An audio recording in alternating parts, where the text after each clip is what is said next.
Hello everyone, welcome to Mampi Rasoi চ্যানেলে আবারও একটি নতুন রেসিপি নিয়ে তোমাদের সামনে হাজির হয়েছি। এই রেসিপিটি দুর্দান্ত স্বাদের একটি রেসিপি। আশা করছি তোমাদেরকে ভালো লাগবে, না টেনে সম্পূর্ণ দেখতেই থাকো। এখানে আমি সয়াবিনের মালাইকারি বানাবো বন্ধুরা। এখানে আমি একটা পাত্র নিয়েছি। নেওয়ার পরে আমি এখানে গরম উষ্ণ জল দিয়ে আমি সয়াবিনটাকে দিয়ে দিয়েছি। এটাকে দিয়ে 5 মিনিটের মতো রাখবো। 5 মিনিটের মতো এটাকে ঢাকনা দিয়ে আমি চেপে দেব যাতে নরম হয়ে যায়। কিছু মশলা এখানে আমি কেটে নিয়েছি বন্ধুরা। এই মশলাটাকে এখন আমি পেস্ট করে নেব। এখানে আমি পেঁয়াজ কুচি, একটা মাঝারি সাইজের পেঁয়াজ কুচি দিয়ে দিচ্ছি। দেখতে পাচ্ছ 4-5টি কাঁচা শুকনো লঙ্কা, তারপরে কটা রসুনের কোয়া, 2-3টা আদার টুকরো, কটা কাঠবাদাম দিয়ে এটাকে একটুখানি জল দিয়ে এটাকে পেস্ট বানিয়ে নেব। এখানে আমার পেস্ট বানানো হয়ে গেছে বন্ধুরা।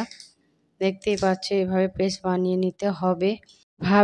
এইভাবে আমি গরম পানিটা ফেলে দিয়েছি বন্ধুরা। 2-3 বার আবারও ধুয়ে নিয়েছি সয়াবিনটাকে। দেওয়ার পরে এভাবে চিপে চিপে নিয়ে নিতে হবে। এখন আমি একটা থালায় নিয়ে নিয়েছি, দেখতে পাচ্ছ।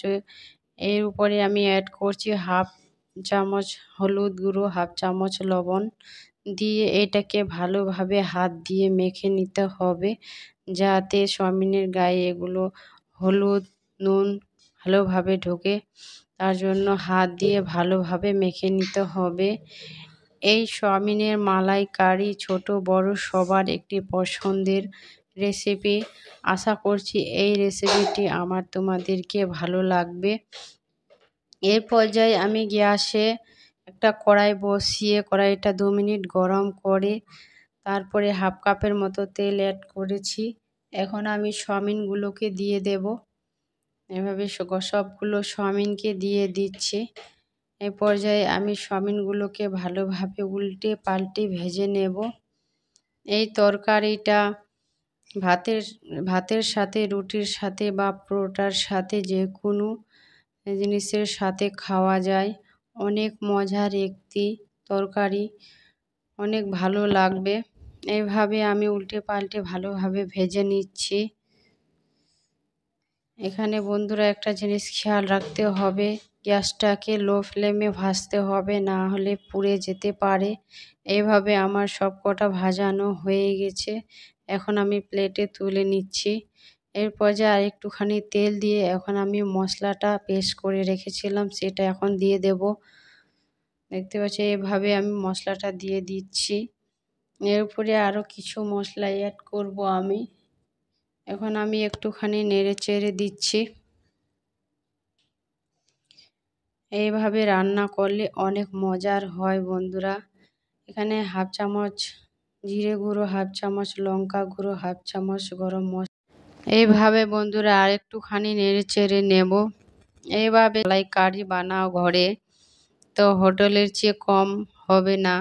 আশা করছি ভালোই হবে। অনেক মজার হয়েছিল, আমি বানিয়েছি তো অনেক মজার হয়েছিল। আমার বর বলছিল অনেক সুন্দর হয়েছে।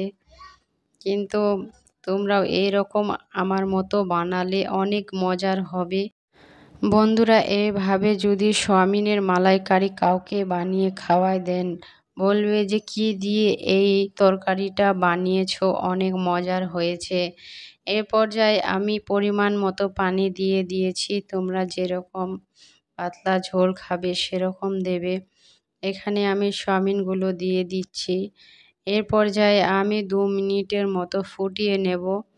দেখতে পাচ্ছ কত কালার হয়েছে, অনেক সুন্দর হয়েছিল বন্ধুরা, অনেক মজার হয়েছিল। আশা করছি তোমাদের এই রেসিপিটি ভালো লাগবে। ভালো লাগলে লাইক দিয়ে বন্ধুদের কাছে শেয়ার করে দেবেন। নতুন বন্ধু হয়ে থাকলে ভিডিওটি সাবস্ক্রাইব করে রাখবেন। কে কোনখান থেকে দেখছেন কমেন্ট বক্সে জানাবেন, যাতে তোমাদেরকে ধন্যবাদ দিতে পারি।